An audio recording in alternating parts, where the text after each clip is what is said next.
मैं पढ़ाई के लिए घर छोड़कर शहर में गया था। वहाँ पर मेरे दूर के रिश्ते की मौसी और मौसाजी रहते थे। मैं भी उन्हीं के घर रहने लगा। मेरे मौसा बाहर विदेश में काम करते थे। घर में केवल मैं और मौसी ही रहते थे। मौसी 30 साल की होने के बावजूद भी दिखने में बेहद खूबसूरत थी। मौसी की शादी को कई साल हो गए थे, लेकिन अभी तक कोई औलाद नहीं थी। मौसी और मेरी बहुत बनती थी। हम एक दूसरे से खुलकर बातें करते, मस्ती मजाक किया करते थे। मौसी मौसाजी के विदेश रहने की वजह से कुछ ज़्यादा ही उदास रहने लगी थी। फिर कुछ दिन बाद मैंने नोटिस किया कि मौसी तो दुल्हन की तरह रोज़ाना सज धज कर रहने लगी थी। मैं जब भी कॉलेज से वापस घर आता तो देखता कि मौसी नहा धोकर एकदम तैयार बैठी हुई होती थी। मौसी की नज़दीकियाँ अब मेरी तरफ बढ़ने लगी थीं। मुझे भी मौसी बहुत अच्छी लगती थी। वो अक्सर मुझसे हंसी मजाक करती और देर रात तक मेरे कमरे में बैठकर मुझसे खूब बातें किया करती थी। मौसा के सामने मौसी हमेशा साड़ी ही पहनकर रहती थी, लेकिन अब मौसी ज़्यादातर नाइटी में ही रहने लगी थी। मुझे मौसी के हाव भाव कुछ कुछ समझ में आने लगे थे। फिर अचानक एक रात मौसी सज धज कर मेरे कमरे में आई और कहने लगी कि तुम्हारे मौसा मुझे आज तक वो सुख नहीं दे पाए जैसा मैंने सोचा था, इसलिए मैं चाहती हूँ कि वो खुशी तुम मुझे दे दो। मौसी की बात सुनकर तो मैं थोड़ा सा घबरा गया था। मैंने कभी नहीं सोचा था कि मैं मौसी के साथ, लेकिन फिर मेरे दिल में भी लड्डू फूटने लगे, क्योंकि मौसी मुझे बेहद पसंद थी। इसलिए मैंने मौसी को उस रात।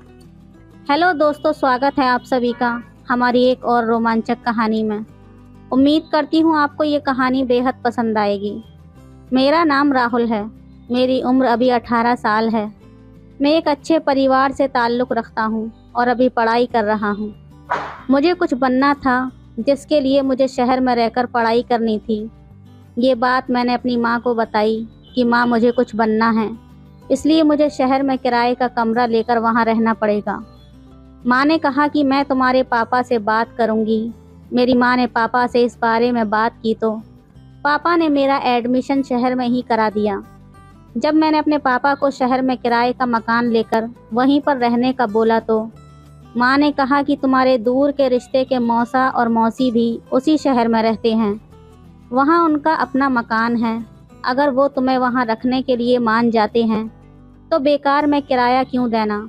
जब पापा ने मौसा जी से फ़ोन करके बात की तो उन्होंने कहा राहुल को हमारे ही पास भेज दो, वो यहीं पर रहकर पढ़ाई करेगा। वैसे भी यहाँ पर इतने बड़े घर में उसकी मौसी अकेली ही रहती है।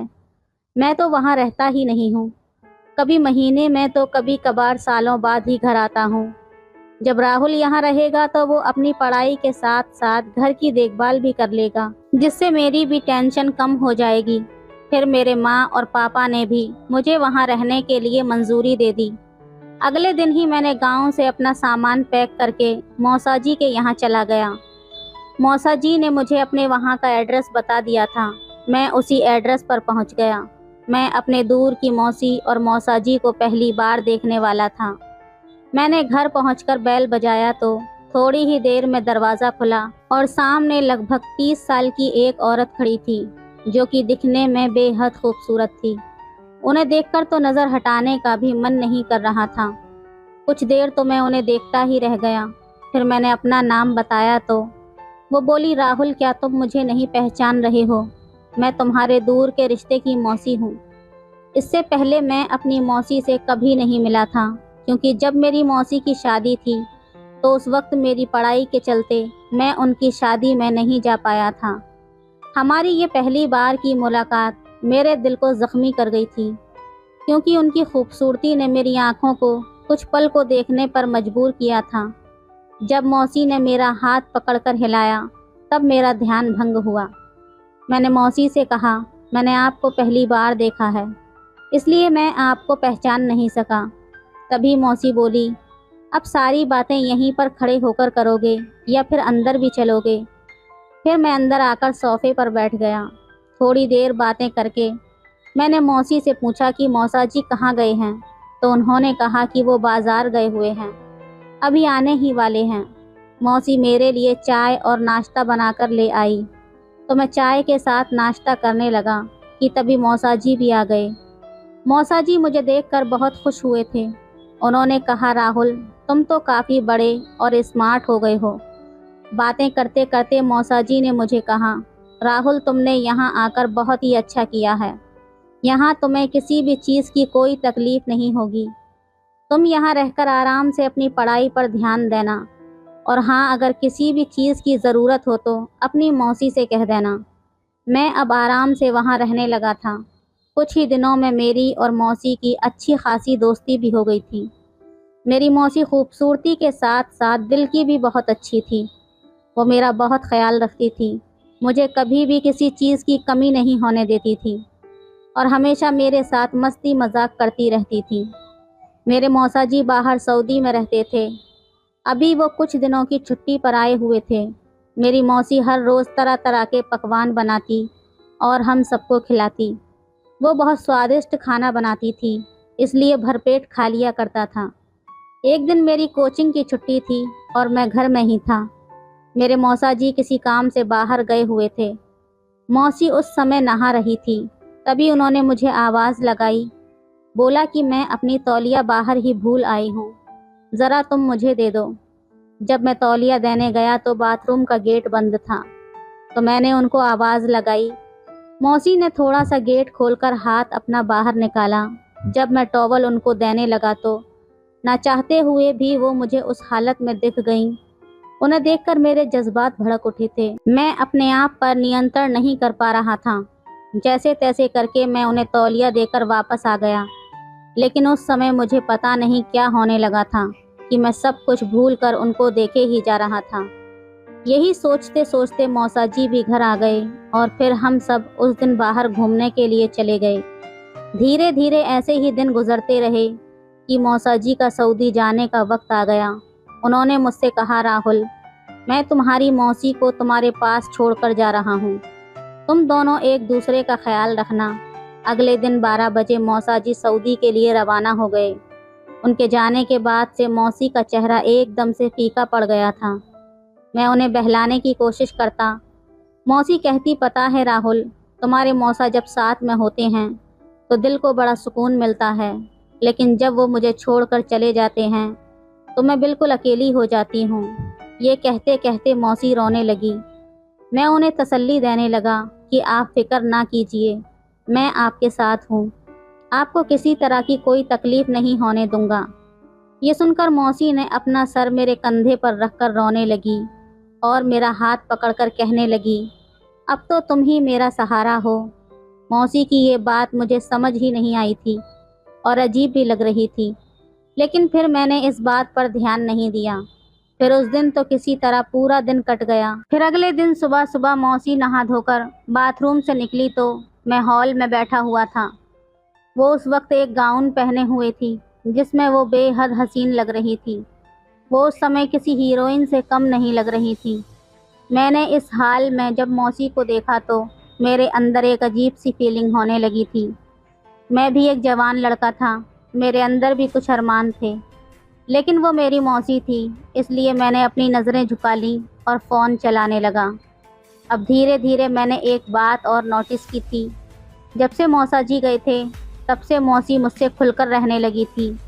वो रात को मेरे कमरे में आती और देर रात तक मुझसे मस्ती मजाक करती रहती। मैंने एक बात और नोटिस की थी कि जब से मौसा जी गए थे, मौसी आजकल बहुत ज़्यादा तैयार रहने लगी थी। मैं जब भी कॉलेज से आता तो मौसी हमेशा मुझे दुल्हन की तरह सजी हुई मिलती। मैं हर दिन सुबह 9 बजे अपने कॉलेज चला जाता था और वापस 3 बजे के बाद ही आता था। एक दिन जब मैं कॉलेज से आया तो वो सामने ही सोफे पर सोई हुई थी। वो सोते वक्त अपने कपड़ों पर ध्यान नहीं दी थी। उनके कपड़े थोड़ा ऊपर की तरफ खिंच गए थे। ये देखकर मेरे मन में एक अजीब सी बेचैनी होने लगी। मेरा मन उस तरफ बहकने लगा था, लेकिन हमारे बीच के रिश्ते थे जो बार बार हमें रोक रहे थे। मैंने उन्हें आवाज़ दी तो वो उठ गईं। मैंने कहा, मौसी क्या बात है, आज तो आपको दिन में भी नींद आ रही है। तो वो बोली, नहीं, घर का काम करके मैं थोड़ा थक गई थी। जब मैं सोफे पर बैठी तो पता नहीं कब मेरी आंख लग गई। मौसी अब मुझसे कॉलेज के बारे में बातें करने लगी थी। तो मैंने सोचा क्यों ना मैं भी मौसी से थोड़ा खुलकर बात करूं। लेकिन फिर भी मेरे अंदर झिझक होती थी। मैंने जैसे तैसे हिम्मत की और उनसे कहा, आप सोती हुई कितनी प्यारी लगती हैं, बिल्कुल एक छोटे बच्चे की तरह। मौसी मेरी बात सुनकर मुस्कुरा दी। वो कहने लगी, ऐसे कैसे, तुम्हें क्या नज़र आया उस वक्त जो मैं तुम्हें बच्चे की तरह लग रही थी? उस वक्त तो मैं ज़्यादा कुछ नहीं बोल पाया। मुझे लगा शायद मेरी कोई बात मौसी को बुरी न लग जाए। एक दिन ऐसे ही मैं और मौसी बैठे हुए बातें कर रहे थे, तो वो बातों ही बातों में मैंने उनसे पूछ लिया, मौसी आपकी शादी को 8 साल हो गए हैं, लेकिन अभी तक कोई बच्चा नहीं हुआ है। मेरी बात सुनकर मौसी एकदम से मायूस हो गई और कहने लगी, राहुल क्या करूं, यही दुख है जो मुझे अंदर ही अंदर खाए जा रहा है। मैं और तुम्हारे मौसा दोनों ने डॉक्टर को दिखाया, लेकिन मेरी रिपोर्ट तो ठीक है, पर डॉक्टर ने बताया कि तुम्हारे मौसा के अंदर कोई कमी है, जिसकी वजह से वो कभी भी बाप नहीं बन सकते। ये कहते हुए मौसी की आंखों से आंसू आ गए। ये सुनकर तो मुझे भी थोड़ा बहुत दुख हुआ था। मैंने मौसी को थोड़ी तसल्ली दी और चुप कराया। फिर उनको एक गिलास पानी लाकर दिया। वो पानी पीकर थोड़ा अच्छा महसूस करने लगी थी। उसके बाद से मैं मौसी को कभी अकेला महसूस नहीं होने देता था। अब धीरे धीरे हमारी नज़दीकियां बढ़ती जा रही थीं। एक रात मैं अपने कमरे में बेड पर लेटा हुआ था। कमरे में हल्की रोशनी वाली लाइट जल रही थी। उस वक्त मुझे नींद बिल्कुल भी नहीं आ रही थी। मेरे दिमाग पर उनका वो दृश्य और उनका दुख दोनों ही हावी हो रहे थे। उसी वक्त मौसी मेरे पास आ गईं और कहने लगी, राहुल तुम सो गए हो क्या? मैं उनकी आवाज़ से उठकर बैठ गया और पूछा कि मौसी क्या बात है, आप यहाँ इस वक्त, सब ठीक तो है ना? उस वक्त उनकी आंखों में एक अलग ही नशा दिखाई दे रहा था। मैं समझ चुका था कि मौसी मुझसे क्या चाहती है, वो इस वक्त मेरे पास क्यों आई है। वो बोली, राहुल तुम्हें पता है, तुम्हारे मौसा कई कई महीने और कभी कभी तो सालों तक मुझसे दूर रहते हैं। मैंने तुम्हारे मौसा के साथ इसलिए शादी की थी कि मुझे लगा था वो मुझे हर खुशी देंगे जो शादी के बाद हर पत्नी अपने पति से चाहती है। उन्होंने मुझे दौलत, शोहरत सब कुछ दिया, लेकिन मुझे एक औलाद का सुख नहीं दे पाए। मैं चुपचाप उनकी बात को सुन रहा था। मैं सोचने लगा आखिर मौसी कहना क्या चाहती है। फिर वो सीधे ही आगे बोली कि राहुल क्या तुम मुझे वो सुख दे सकते हो जो मैं चाहती हूँ? ये सुनकर तो मैं हक्का बक्का रह गया कि मौसी ये सब क्या कह रही है। मुझे बिल्कुल भी समझ नहीं आ रहा था कि आगे मैं उनको क्या जवाब दूँ। अगर ये सब मौसा जी को पता चला तो वो मेरे बारे में क्या सोचेंगे। मैंने मौसी से कहा कि ये आप क्या कह रही हैं, आपको पता भी है? उन्होंने कहा, मुझे सब पता है कि मैं क्या कह रही हूँ, मेरा दुख सिर्फ मैं ही जानती हूँ। जैसे मैं एक औलाद के लिए तरस रही हूँ, अगर मुझे औलाद होती तो शायद ये कदम मैं कभी ना उठाती, लेकिन जब तुम्हारे मौसा इस काबिल ही नहीं हैं, तो मैं जीवन भर बिना औलाद के कैसे रह सकती हूँ। उनका इस तरह से मायूस होना बार बार मेरे दिल को छलनी कर रहा था, लेकिन रिश्तों की मर्यादा बीच में आड़े आ रही थी। मौसी का इस तरह से रोना, गिड़गिड़ाना मुझे कुछ अच्छा नहीं लग रहा था। वैसे भी मैं एक जवान और खूबसूरत लड़का था। मैं भी अपने अरमानों को कब तक रोक कर रख सकता था। मैंने मौसी का हाथ पकड़ लिया और उनको अपनी सहमति दे दी। ये सुनकर मौसी मेरी बाहों में लिपट गई और मैंने भी उन्हें अपनी आगोश में ले लिया। अगली सुबह जब मौसी उठी तो उनके चेहरे पर एक अलग ही खुशी थी, लेकिन मेरे मन में एक ही सवाल बार बार उठ रहा था, अगर मौसा जी को इस बारे में पता चल गया तो वो मेरे बारे में क्या सोचेंगे। जहाँ एक तरफ मैं खुश था तो दूसरी तरफ चिंता भी थी। अब तो मौसी हर रोज़ आधी रात को मेरे पास आ जाती। शायद मैं भी अब उनका आदी हो चुका था। ऐसे ही हम दोनों को 1 महीना गुजर गया।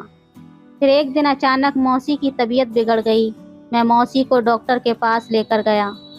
डॉक्टर ने चेक करने के बाद जो बताया, उसे सुनकर तो मेरे होश उड़ गए। डॉक्टर ने कहा कि वो माँ बनने वाली हैं।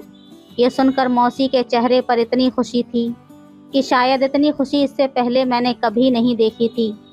मैं मौसी को लेकर घर आ गया। घर आने के बाद मौसी कहने लगी कि आज तुमने मुझे वो खुशी दी है जिसकी मुझे बरसों से उम्मीद थी। उस वक्त भी मेरे चेहरे पर चिंता की लकीर साफ दिखाई दे रही थी। मैं अपने सर को पकड़कर सोफे पर बैठा हुआ था।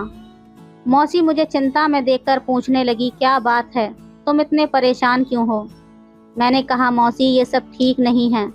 मैं तो ये सोच रहा हूँ कि जब ये बात मौसा जी को पता चलेगी तो उनके ऊपर क्या गुजरेगी। वो तो आपको भी यही समझेंगे कि उनकी पत्नी उनके पीठ पीछे गैर मर्द के साथ रातें गुजारती थी। ये सब सुनकर मौसी बोली कि मैं तुम्हें एक राज की बात बताना चाहती हूँ, क्योंकि अगर मैं वो बात तुम्हें नहीं बताऊंगी तो तुम ऐसे ही परेशान रहोगे। मौसी ने जो बात मुझे बताई वो सुनकर तो मेरे होश ही उड़ गए थे। मेरे तो कदमों तले ज़मीन ही निकल गई थी। उन्होंने मुझे बताया कि जब तुम यहाँ आने वाले थे उससे 4-5 दिन पहले ही हम दोनों पति पत्नी डॉक्टर के पास से आए थे। जब तुम्हारे मौसा को उनकी कमी के बारे में पता चला तो वो बहुत उदास हो गए थे। मैंने उन्हें बहुत समझाया कि आप चिंता मत कीजिए, सब कुछ ठीक हो जाएगा। अगर हम दोनों की किस्मत में औलाद का सुख नहीं लिखा है तो हम कर भी क्या सकते हैं। लेकिन जब तुम्हारे मौसा मेरी हालत को देखते तो उनको बहुत रोना आता था और उन्होंने मुझसे कहा कि हम एक बच्चे को गोद ले लेते हैं। लेकिन कुछ देर बाद ही तुम्हारे मौसा बोले कि नहीं, अगर हम किसी के बच्चे को गोद लेते हैं और आगे जाकर जब उसे इस बात का पता चल गया कि हम उसके सगे माँ बाप नहीं हैं तो उस वक्त उससे ज़्यादा दुख हमें सहना पड़ सकता है, क्योंकि आजकल की दुनिया में सगी औलाद भी अपने माँ बाप की नहीं होती, तो फिर वो कैसे हो सकता है। उसके अगले ही दिन हमें पता चला कि तुम यहाँ आकर पढ़ाई करना चाहते हो। उसी रात तुम्हारे मौसा ने एक फ़ैसला लिया जिसे सुनकर मुझे भी बहुत गुस्सा आया था। उन्होंने कहा कि राहुल अब बड़ा हो गया है और दिखने में भी बहुत ज़्यादा खूबसूरत है, तो मैं चाहता हूँ कि उसके आने के बाद तुम उससे नज़दीकियाँ बढ़ाओ, उससे प्यार मोहब्बत से समझाकर बताओ कि वो तुम्हारी सूनी गोद को भर दे। जब मैंने इस बारे में उनको मना किया तो उन्होंने कहा कि अगर तुम ऐसा नहीं करोगी तो मैं अपनी जान दे दूँगा। फिर मैंने सोचा कि इस दुनिया में एक बांझ कहलाने से अच्छा है कि मैं उनकी बात मान लूँ। उस दिन जब तुम आए तो तुम्हें देखकर मुझे बहुत ही अच्छा लगा था, क्योंकि तुम देखने में बेहद सुंदर थे और मेरा बच्चा भी तुम्हारे ही जैसा होगा, ऐसा ही ख्याल मेरे मन में आने लगा था। फिर मौसी मुझसे मिन्नतें करने लगी कि तुम ये राज ही रखोगे। मैंने भावुक होकर उनसे वादा कर दिया कि ये हमेशा के लिए एक राज ही रहेगा। मौसी ने ये बात मौसा जी को फ़ोन करके बता दी कि वो माँ बनने वाली हैं। ये सुनकर तो मौसा जी बहुत खुश हो गए, पर धीरे धीरे समय निकलता गया और 9 महीने के बाद मौसी ने एक प्यारे से बेटे को जन्म दिया। फिर मौसा जी कुछ दिनों के बाद ही सऊदी को हमेशा के लिए छोड़कर अपने ही घर पर आकर काम करने लगे थे। मौसी और मौसा ने हाथ जोड़कर मुझसे मिन्नतें की कि ये बात मैं किसी को ना बताऊं। जब मेरी पढ़ाई पूरी हो गई तो मैं अपने घर वापस चला गया और वो राज मैंने अपने दिल में ही हमेशा के लिए दफन कर दिया था। लेकिन कभी कभी मेरा मन करता था कि मैं अपने बच्चे को अपनी गोद में खिलाऊं, उससे जाकर मिलूं, उसे प्यार करूं, लेकिन शायद ये मेरी किस्मत में नहीं था, क्योंकि मैंने मौसी और मौसा से वादा किया था। शादी के बाद औलाद एक ऐसा मसला बन जाती है कि जब किसी औरत को बहुत दिनों तक कोई औलाद ना हो तो वो उसके खातिर कुछ भी करने को तैयार हो जाती है। बिना औलाद के समाज में औरतों को बांझ का दर्जा दे दिया जाता है, जो कि एक औरत के लिए एक सांप के जहर के समान होता है। तो दोस्तों, ये थी आज की कहानी। आपकी क्या राय है इस कहानी पर हमें कमेंट में ज़रूर बताएं। वीडियो अच्छी लगे तो लाइक करें, शेयर करें, सब्सक्राइब करें। धन्यवाद।